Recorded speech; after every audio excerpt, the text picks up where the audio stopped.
Miriam y bienvenidos al nuevo podcast de Sexo al Rescate. Hoy vamos a hablar de sexo. ¿Hablamos? Me ha quedado muy redundante. Hola. Hola. Entonces, me gustaría recordaros que nos podéis seguir en nuestro Instagram para ir viendo novedades y también poder debatir un poco más, que tenéis disponibles en YouTube los anteriores podcasts y van a estar ahí también los siguientes, y que para cualquier contacto que queráis hacernos puede ser por Instagram o puede ser a nuestro Gmail a sexoalrescate@gmail.com. Entonces me gustaría dar paso a Inés, que nos va a poner un poco en contexto, nos va a dar una pequeña explicación. Inés. Bueno, es un poco desde la sexualidad. Voy a hablar un poquito de la sexualidad desde una perspectiva un poco histórica para entender de dónde venimos, ¿no? Y quizás dónde estamos, porque a dónde vamos, ¿Quién sabe? ¿Quién sabe? A lo mejor en breves nos follamos a cyborgs, no lo sabemos. Vale, en el siglo XIX existía un poco un modelo muy represivo, todavía estábamos con la idea de alma versus cuerpo, un modelo un poco cartesiano, ¿no? En el que se diferenciaba la mente, el cuerpo por un lado, y sobre todo estábamos en un contexto de un modelo muy religioso, ¿no? A día de hoy, muchas veces, sobre todo en la tradición católica, en otras tradiciones no me voy a meter porque las desconozco, pero en la tradición católica pesa mucho el hecho del sexo como fin reproductivo, ¿no? Y quizás esto nos va a hablar un poco más Miriam más adelante. Luego llegamos al siglo XX, donde se establece un modelo higienista, ¿no? Que es que podemos ya disfrutar un poquito más del sexo sin tener esta finalidad reproductiva como tal. Y empiezan con los anticonceptivos más o menos en los años 60, que se empiezan a expandir un poco más y a conocer un poco más. Luego, los dos sexólogos, Masters and Johnson, que son muy conocidos, que empezaron a estudiar todo el tema del orgasmo femenino, dado que todavía había una idea muy freudiana del placer sexual de la mujer como fuente, que que solamente no podía ser el clítoris, que tenía que ser vaginal, porque si no quiere decir que la mujer no estaba suficientemente madura, etcétera, etcétera. Entonces venimos arrastrando toda esta tradición y Masters and Johnson se ponen a estudiar a mujeres durante el orgasmo, ¿no? Entonces de ahí... Me gustaría añadir aquí que Masters y Johnson, luego vino Kaplan y luego vino Basson, y que Basson es el que es vigente ahora, la teoría suya, pero que vamos a hablar de ello más adelante en otro podcast, porque es muy interesante la teoría que tienen. Es más que nada esto para recordar que estamos contextualizando de dónde venimos y a dónde vamos. Y claro, ellos establecieron que claro, el orgasmo femenino daba placer, ¿no? Y entonces ahí empezaron como un modelo un poco revolucionario de la sexualidad, en el que ya existía una anticoncepción que estaba más o menos bien vista. Hay que recordar que en los años 60 en España todavía estábamos en plena dictadura, entonces este modelo, este contexto sociohistórico también lo tenemos que tener en cuenta en cómo vivimos la sexualidad hoy en día aquí en España. Y este modelo revolucionario conllevó a más libertad y más placer sexual, ¿no? Y ahora estamos en el siglo XXI, por si no os habéis dado cuenta. Por si no habéis notado ninguna diferencia. Y ya estamos, entendemos la sexualidad como un modelo más integral, desde una perspectiva más biopsicosocial, en el que forma parte de nuestra salud, ¿no? Y que podemos acudir a diferentes profesionales a hablarles de si tenemos algún problema de sexo en relación a nuestra sexualidad. Tenemos más información que nunca, también más descontextualizada que nunca. Entonces estamos en este modelo integral de salud en el que el sexo es una pata más, ¿no?, a tener en cuenta. Y bueno, eso es lo que quería decir. Sí, no, creo que Inés lo ha resumido súper bien. Un poco, pues bueno, las dos estamos iniciando también estudios sobre sexología y ha sido curioso ver cómo, bueno, a mí al menos me ha sido curioso ver de dónde venía, ¿no? Dónde nace todo el estudio sobre lo que ahora se conoce como una ciencia, pero que hasta hace poco no se conocía como una ciencia, ¿no? Y bueno, un poco lo ha resumido muy bien Inés. Siempre ha habido un poco interés en todas las épocas y diferentes culturas sobre la descripción de las costumbres sexuales en animales y en humanos, pero siempre ha estado ahí el desarrollo un poco en plan enturbecido, ¿no? Como plan un poco tabú y no se ha desarrollado súper bien y no se ha considerado como de forma científica hasta el siglo pasado. Entonces, bueno, se empieza a abandonar un poco los prejuicios relativos a la sexualidad y empiezan las actividades científicas, se empieza a existir algún instituto, ¿no? Se habla del instinto sexual, sobre los periodos, que si la adolescencia, la pubertad, se empieza a investigar un poquito sobre todas estas épocas. Y en la actualidad ya se encuentra como que la sexología ya tiene como un poco su autonomía y ya se hacen estudios sobre, sobre el sexo en todos los ámbitos, ¿no? También me ha sido muy curioso ver cómo nombran al movimiento feminista dentro de este progreso, ¿vale? De esta ciencia. Y nos dicen que el movimiento feminista aporta una nueva visión de la sexualidad humana, redescubriendo como la ternura, las caricias, las relaciones no genitales y exigiendo un nuevo modelo de relación más igualitario, presionando para reformas sociales, etcétera, ¿vale? Un poco también para acabar de visualizar cómo nos encontramos a día de hoy, ¿no? Entonces, un poco lo que queremos hablar hoy es qué es el sexo, ¿no? De dónde viene, qué es lo que consideramos que es el sexo y por qué huele a sucio y por qué es como turbio hablar de sexo, ¿no? Por qué nos vienen vergüenzas y estas cosas. Pues un poco nos vienen vergüenzas porque vivimos en un sistema capitalista donde se han instaurado como una moral, ¿no? Existe como una serie de moral que nos han dicho, este está bien y este está mal, ¿no? El trabajo productivo está bien, el ocio improductivo está mal. La propiedad privada, bien, la propiedad común, eres un hippie. Éxito frente al fracaso, ¿no? Competencia frente a solidaridad. Individualismo frente a colectivismo, ciencia empírica frente a filosofía especulativa y sexualidad reproductora frente a sexualidad estéril, entendiendo la sexualidad estéril como aquella que no tenga un fin reproductor, ¿no? O sea, vamos a pasárnoslo bien. Pues no, eso es como, ¿no? Entra dentro ya de jolín, ¿no? Siempre que sean las mujeres. Sí, correcto. ¿Y cómo lo han ido inculcando esta moral, ¿no? ¿Cómo lo han ido inculcando? Pues mitificando cosas, haciendo tabús, ¿no? Que si desvalorizando la esterilidad, por ejemplo, ¿no? Un matrimonio sin hijos es como un jardín sin flores, ¿no? Eso lo hemos oído a cuántos abuelos, ¿no? Inés, di. No, sigue. Bueno, que simplemente quería decir que en relación a lo que estás diciendo hay una definición de sexualidad que me gusta mucho, que es de Efigenio Amezúa, que es que la sexualidad humana es una dimensión fundamental de la personalidad del ser humano e integra elementos psicológicos, físicos y sociales que la configuran como identificadora de las diversas biografías de las personas, individuos únicos e irrepetibles, con diferencias, dificultades y particularidades, ¿no? Y que al final, dentro de esta sexualidad no reproductiva o estéril, como decías, es cada uno que la viva libremente y como desee, ¿no? Claro, porque es que ahí, ahora antes de empezar, ¿no? Estábamos discutiendo un poco sobre el tema ya y era como, al final el sexo es un intercambio, ¿no? Entonces es como un poco lo que decía Cindy, ¿no? El título es Sexo Hablamos, ¿no?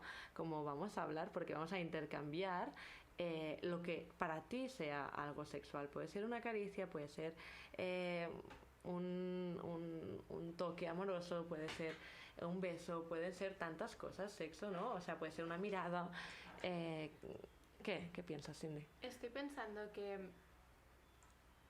en parte todo este como tabú en torno al sexo también ha generado un poco la situación esta de, vale, mantengo relaciones y luego estoy en un entorno, o sea, una vez acabado la relación sexual es como si no hubiese pasado, no hablo de ello, no lo comento, no ha existido prácticamente, ¿no? Claro. Entonces, creo que el hecho, por eso también el título un poco, ¿no? Sexo, hablamos, porque el hecho de hablar de sexo fuera del entorno sexual ya ayuda a romper toda esta herencia histórica de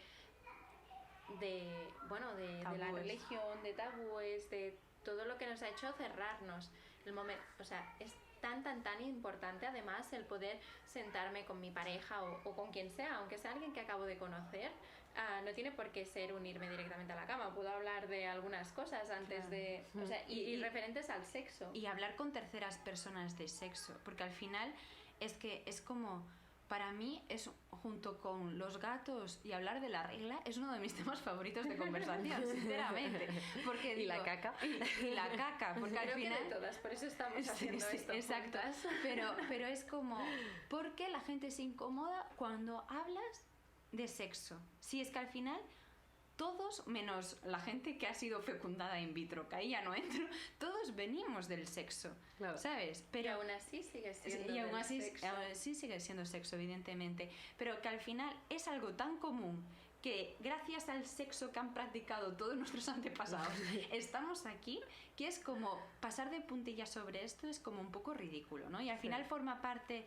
genera tantas frustraciones o puede generar tantas frustraciones, puede generar tantos problemas y además yo creo que el hecho de que tenga tanto tabú y quizás ayudar a desmitificarlo un poco y normalizarlo hará que la gente también la vivencia que tenga del sexo sea de otra manera, ¿no? Claro. También creo que el problema es que no sabemos cómo hablar de sexo, o sea, no hemos visto a nadie hablando de sexo, no hemos tenido un ejemplo, un modelo a seguir de, ay, mira, pues sí, podía decir esto en voz alta, podía hablar de esto, ¿no? Porque muchas veces es pues a lo mejor no, pues esto no debería decirlo o no es correcto, no está políticamente aceptado, ¿no? Claro, es que ha sido todo como muy normativo, ¿no? O sea, sexo es ir con una persona a la cama, tener penetración y ya, se acaba la explicación, ¿no? Entonces exacto. Todo lo que... Y usa condón, usa condón porque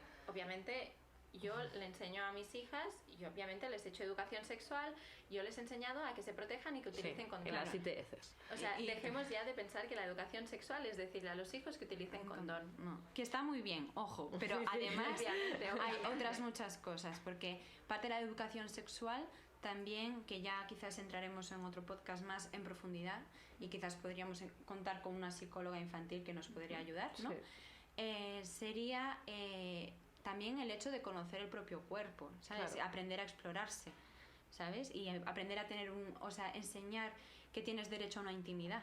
Claro, es que un poco relacionado con el podcast anterior de que es cuidarse, ¿no? Exacto. Hemos aprendido formas de cuidarse que a lo mejor no van contigo, ¿no? Pues ahora hemos aprendido formas de sexo que hay que explorar si te van o no te van o qué es lo que tu cuerpo pide, deja vivir, ¿no? Creo que es muy importante también reivindicar este espacio, o sea, tener un espacio para descubrir esto, ¿no? Porque me he encontrado en el caso de algunas pacientes que pues esto no se pueden explorar porque siguen viviendo en casa de sus padres, no tienen un espacio íntimo, no tienen un espacio de confianza, porque no hay límites, no hay puertas cerradas. Incluso yo misma muchas veces he tenido esta discusión en casa, ¿no? De, ¡no me abras la puerta! Claro. ¿No?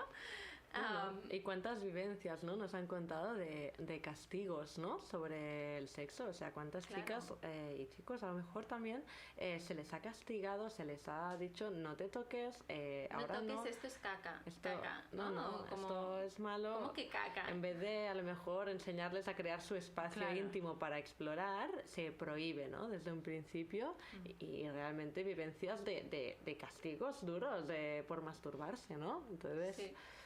Es fuerte. Castigos mentales del cuerpo, o sea... Y que luego a la larga pasan factura, ¿no? Exacto. Por supuesto. Sí. Me gustaría también que entráramos un poco en a quién acudir, porque muchas veces nos encontramos con muchas dudas, nuestro entorno tampoco tiene las herramientas para ayudarnos, entonces cuando me surge algo, muchas veces o lo comento con una amiga o con una prima, con un familiar, madre, tía, la persona que tenga de confianza, pero generalmente esta persona tampoco está formada o tampoco tiene cómo ayudarme. Entonces me gustaría compartir con vosotros que hay cada vez más personas, cada vez estamos empezando a formar un ejército de sexólogos, fisiosexólogos, sex coaches, que estamos, o sea, el sexólogo, para ir diferenciando también y utilizando bien el lenguaje, el sexólogo es el psicólogo especializado en acompañar problemas, disfunciones sexuales. El fisiosexólogo es el que acompaña este mismo proceso, pero desde la parte física. El sex coach, sobre todo en temas de dinámicas de pareja, dinámicas con uno mismo, orientación en la sexualidad, ¿de acuerdo? El gine y el andrólogo, ¿de acuerdo? Hombre, mujer, para ver todo el tema sexual. Luego esto sería más disfunción física, orgánica, exacto. Y me gustaría incluir el endocrinóloga, porque muchas veces el sexo es hormonal, es puras hormonas. Entonces, si hay un desajuste en nuestro cuerpo, que lo hay en la mayoría de nosotros y van cambiando como locas, alboroteadas, pero junto con el estrés, con la mala alimentación, con no hacer deporte, etc., todo esto se acentúa y puede llegar a provocar un problema un poco más crónico a nivel hormonal, y esto puede afectarnos sexualmente, porque si mis hormonas no funcionan como deberían, entonces pues ahí hay un impedimento para que yo pueda disfrutar, pueda excitarme, pueda tener deseo, que luego hablaremos del deseo y de qué es deseo y de la libido también hablaremos. Y de la libido y todo esto más adelante. Pero que, bueno, es un profesional a tener en cuenta también. Sí, porque nos ha faltado mucho, ¿no? Nos ha faltado, yo he echado de menos mucho en esas súper charradas, ¿no? Esas cuando te venían en el instituto, ¿no? A ofrecerte información, decías, uy, qué guay, ¿no? Y luego era como... Qué guay, vamos a hablar de sexo. Y luego salías y luego te hablaban de acojonada, perdida, con perdón, sobre... Porque hacen del sexo algo sucio. Claro, ¿no? Entonces, ¿cuántos inputs negativos y qué poco enseñarte a crear tu espacio, a disfrutar, no solo en los genitales, a disfrutar del resto del cuerpo, a sentir placer en la nariz, en donde sea. Y decir... que al final el órgano sexual más grande es la piel. Sí, sin la piel y la imaginación. Y van las dos de la mano, ¿no? Un poco. Y también que tampoco ayuda toda la mistificación que hay en torno a la primera vez. Sí, la virginidad. ¿Sabes? Porque al final, ¿qué es un temazo? ¿Qué es la virginidad? Por favor, ¿qué coño quiere decir la virginidad? ¿Qué coño? Que alguien lo explique, por favor. Tengo un post de esto, me encanta, que es las vírgenes para los pesebres. Porque es muy de verdad, bueno, es verdad. Que, o sea, ¿qué es ser virgen? O sea, el himen, que es lo que se considera, ¿no? Que es cuando hacen la prueba del sangrado y todo esto, hay algunas que no tienen, otras que tienen, otras que se les rompe antes, otras que después, otras que... O sea... y sobre todo que al final lo que denota es la concepción falocéntrica y coitocentrista del sexo. Porque al final, o sea, masturbarte no es perder la virginidad, un beso no es perder la virginidad, pero la penetración es perder la virginidad. Claro, un pene dentro de... Entonces las chicas que son lesbianas, por ejemplo, nunca pierden la virginidad. Hasta que no lo hagan con un aparato, ¿no? Quiero decir, con un dildo o con... Quiero decir, no hay... Y si tienes otra manera de vivenciar tu sexualidad que no... Porque tú no contemplas la penetración, por el motivo que sea, porque no te apetece o lo que sea, ¿sigues siendo virgen? O sea, es que al final es como... ¿Qué concepción tenemos del sexo? Es como muy... que arrastramos toda la tradición judeocristiana que todavía a día de hoy está en nuestra conciencia más profunda, ¿no? Sí. Y luego también el tema ¿no? O sea, del placer que empezaba a decir Cindy y el instinto, ¿no? Cómo se ha permitido en temas educacionales decir a las mujeres en general no vistas así, porque claro, los hombres no tienen un instinto que no lo pueden controlar, entonces pues si te hacen algo, claro, son animalicos. Quiero decir, el instinto no es algo que surja y no puedes controlar, o sea, tú tienes un instinto y el instinto se educa, ¿vale? Porque todos estamos educados en una base social, y de ahí que luego, si nos han educado con un instinto de que veo un tipo de porno y me tengo que excitar, pues puede ser que me excite, pero eso no quiere decir que me puedan excitar muchas otras cosas. Claro, y que me pueda dejar de excitar una cosa que antes me excitaba. Claro, porque al final también, lo mismo que hablábamos un poco en el primer podcast, ¿no? Que hablábamos de que aquí estábamos para aprender y que quizás nuestras opiniones de hoy son radicalmente opuestas a las de mañana. Pues también, que no tanto, quizás en el continuum no, pero quizás pequeñas cosas, ¿no? Sí, sí. Flequillos que se van cayendo, claro, o van modificándose. Lo mismo en el sexo, ¿sabes? Que al final te vas construyendo, deconstruyendo, aprendiendo, desaprendiendo constantemente. Y una de las cosas que me gustaría añadir con esto de aprendiendo y desaprendiendo es que creo que todas tenemos que parar y tomar la responsabilidad de desaprender y de educar en parte, porque todo, o sea, más o menos conocimientos tengas, pero todos estamos implicados en el educar en tema sexual, porque muchas veces he oído la frase de que bien educado está este chico, ¿no? He tenido suerte, me ha venido educado, ¿no? Me ha venido enseñado, ¿no? Pues esto será porque alguna otra mujer antes ha tomado yo el tiempo. Lo pienso siempre, cada vez que me lío con un chico y se centra en mí, digo, joder, gracias, chicas. Yo siempre pienso, gracias, chicas, muchas gracias. Claro, pero al final es la responsabilidad que se le da a la mujer, claro, ¿no? Porque no es la responsabilidad. Pero eso te iba a decir, ¿tú crees? Porque, no sé, ¿quién te ha enseñado a ti, no? Pues si tienes una relación heterosexual, o sea, no sé. A mí no me han enseñado a hacer una mamada, sinceramente. Quiero decir, sí, en las películas, ¿no? A lo mejor. Pero depende... Quiero decir, yo no he quedado con mis amigas para hablar de eso. Yo sí. A lo mejor de más mayor, pero quiero decir, aprender... No, aprendes haciendo, en realidad. Claro, al final es como pararte, y si ese chico o esa persona tiene la capacidad de sentir si le está gustando o no, y la otra persona se está dejando llevar y está realmente mostrando lo que está sintiendo, pues tendría que ser un tema más de atención, ¿no? De sensibilidad, de ganas de ponerse al lío. Ya, pero ¿cuántas chicas o cuántas amigas no te han dicho en plan, no, es que solamente se ha centrado en él? No, claro, muchísimas. Claro, y al final como te encuentras a pequeños unicornios de vez en cuando. Aquí entonces, ¿qué hacemos? Esto es lo que venía... Es la idea que venía pensando. Que o sea, cuando me llega un hombre como en plan...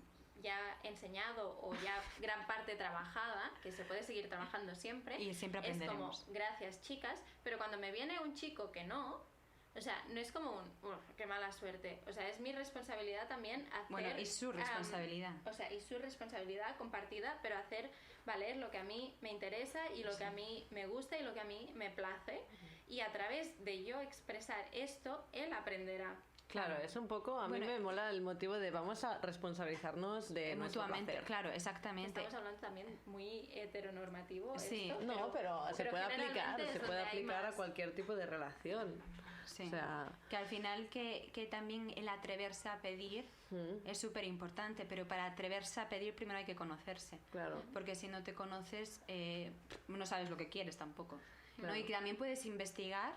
Porque yo también creo que no nos educan en la investigación, pero empírica de la vida. Quiero decir, tú no... O sea, igual que de pequeñas nos decían, o de pequeños nos decían en plan, ¿cómo sabes si no te gusta si no lo has probado? Pues yo pienso también en el sexo un poco lo mismo. Sí. Pues prueba, a lo mejor con esa persona, o a lo mejor no te apetece. Evidentemente, si no te apetece, no hagas nada que no te apetezca. Evidentemente, es todo por sentado. Pero luego hay muchas cosas que nos dan miedo probarlas o pedir de probarlas porque nos sentimos que si la otra persona quizás lo ha probado con otra y no estar a la altura, y también hay que perder un poco el miedo, que no somos, y quizás que el porno también nos da como una falsa imagen de que tenemos que ser estrellas del porno, no, o sea, estamos aquí para aprender, estamos para construirnos en nuestra sexualidad, igual que aprendemos un idioma, aprendemos a follar, igual que aprendemos a follar con menganito, aprendemos a follar con fulanita en base a lo que ellos también nos enseñan, a lo que ellos también nos piden, ¿no? Claro. Entonces también creo que es como un continuum vital, un viaje sexual maravilloso que nos plantea la vida, ¿no? Esto no sé si lo hablamos con Miriam el otro día, igual estoy yo ahora equivocándome de persona, pero a ver, el dime. Hecho de antes de tener una relación sexual con penetración, ¿no? Un momento de voy a buscar el condón, es antes de abrirlo, para un momento y realmente escucho mi vagina y realmente quiero esto, porque muchas veces es como por dinámica, ya no estoy haciendo algunas prácticas, estoy calentando y por inercia voy, cojo el condón y voy a una penetración. Pues es momento condón, para un momento y digo, ¿es que realmente me apetece una penetración o no? Claro, es un poco lo que decíamos, no era conmigo, pero podría haber sido conmigo. Podría haber sido.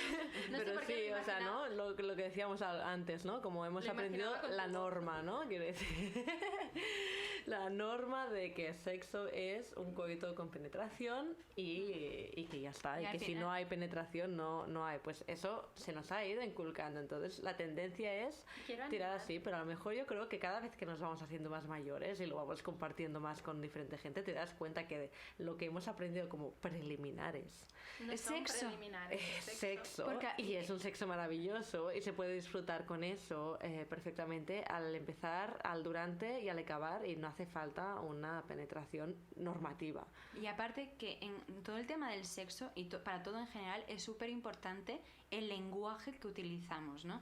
Y el significado de las palabras que utilizamos. Y cuando hablamos de preliminares, los preliminares es antes de lo importante, ¿no? Si algo es preliminar es, bueno, primero viene el preliminar y luego lo importante de verdad, que es la penetración. Y no, y a lo mejor puedes tener orgasmos infinitos simplemente masturbándote con otra persona, simplemente con caricias, con miradas, con besos, con de todo, y no es necesaria una penetración si no te apetece, y no es una relación menos sexual, claro, al contrario, y al final parece como una especie, el sexo, una coreografía, ¿no? Orquestada, que tiene estos puntos de baile, que estos pasos, si no lo haces así, es no que puedes pasar al siguiente. Me gustaría también animar porque a veces cuando empezamos una relación es mucho más fácil desde cero y a establecer nuevas dinámicas mucho más sanas, ¿no?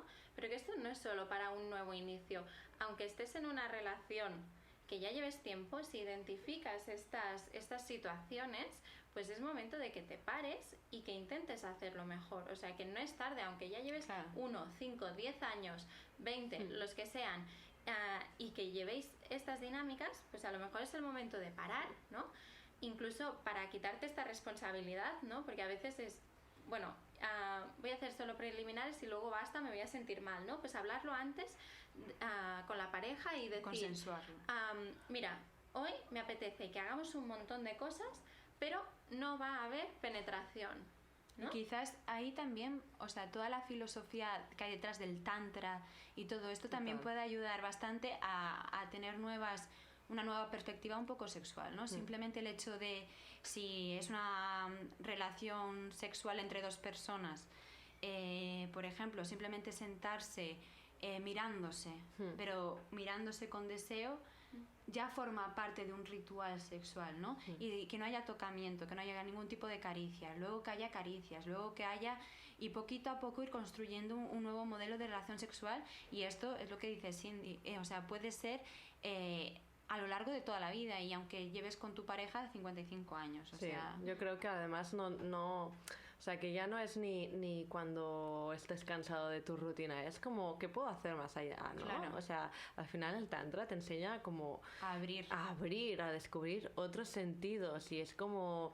¿no? Hay gente que dice, no, es que yo unos senos no noto. Bueno, ¿lo has entrenado? Porque Claro. Porque la vagina tiene menos sensibilidad que tus senos, seguramente. Entonces es como, bueno, vamos a ver que, o sea, ¿no te motiva a hacer deporte para mejorar tu condición física? Pues no te motiva a conocer qué más puedes mejorar para Claro. disfrutar a tope, quiero decir. Y además, ¿hasta dónde? ¿Quién te lo impide? Yo siempre me pregunto hasta dónde llegan los límites del placer sexual, ¿sabes? Y cómo de fuerte puede llegar a ser un orgasmo, o cómo de fuerte concatenar, como se diga la palabra, varios orgasmos, luego puedes llegar a un orgasmo mucho más expandido. Y esto es como un entrenamiento, igual que te entrenas para correr 10 kilómetros, te puedes Claro. entrenar para tener muchos orgasmos, y que Para al final sentir más.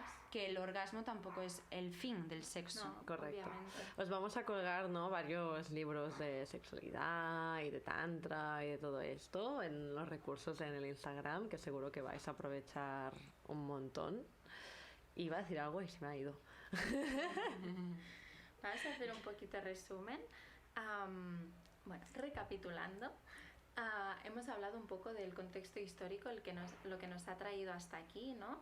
A los inicios de los estudios del sexo, bueno, toda esta influencia de la religión, luego cómo el cambio de paradigma, ¿no? De ser algo para reproducción a que empezaran a haber anticonceptivas, y esto ya ayudó a hacer un poco el cambio de el sexo no es solo para reproducirse. Estudios de Masters y Johnson que estudiaron el orgasmo, el placer, la excitación, el deseo. Y ahora, bueno, entramos en esta etapa en la que estamos viviendo, que cada uno sabe en qué punto está también, que es momento de escucharse y ver, a ver dónde estoy yo, hacia dónde quiero ir, ¿no? Con mi sexualidad. Y yo creo que es importante también remarcar que cualquier persona tiene sexo, aunque nazca sin genitales, aunque nazca con una parálisis cerebral, con cualquier tipo de dificultad motriz o motora, porque nos lo encontramos muchísimo, y Inés estará súper de acuerdo en que a las personas con alguna dificultad motora se les deja de considerar personas sexuales, a las personas con dificultades cognitivas también. Y no son cero atendidos, perdona.